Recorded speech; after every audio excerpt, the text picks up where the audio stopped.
সচিবালয় অগ্নিকাণ্ডের ঘটনার প্রেক্ষিতে দ্রুত ব্যবস্থা নেওয়ার আহ্বান জানিয়ে জাতীয় নাগরিক কমিটির মুখ্য সংগঠক ও শহীদ জুলাই স্মৃতি ফাউন্ডেশনের সাধারণ সম্পাদক সার্জিস আলম ৩ অন্তর্বর্তীকালীন সরকারের উপদেষ্টার প্রতি বার্তা দিয়েছেন।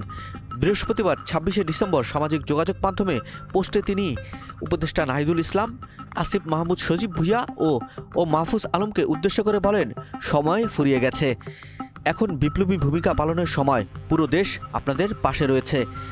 সার্জিস আলম তার ভেরিফাইড ফেসবুক পেজে আরও লিখেছেন, বিগত ১৬ বছরে আওয়ামী লীগের যারা চার্টার দল ছিল তাদের মধ্যে অন্যতম স্টেক হোল্ডার ছিল আমলাদের বৃহত্তম একটা অংশ। এদের ওপর ভর দিয়ে হাসিনা এদেশে তার ক্ষমতা কুক্ষিগত করেছিলেন। যখনই বিপ্লবীরা হাসিনার অপকর্ম, চুরি, লুটপাট, দুর্নীতির দিকে নজর দিয়েছে, সেগুলোর বিরুদ্ধে তদন্ত শুরু করেছে, তখনই সচিবালয়ে ঘাপটি মেরে থাকা হাসিনার দালালরা বিভিন্ন অপকর্মের ফাইলগুলোকে আগুনে পুড়িয়ে দিল।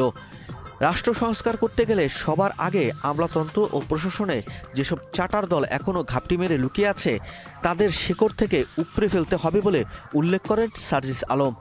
তিনি আরও বলেন, সাবধান, সময় কিন্তু আর নেই।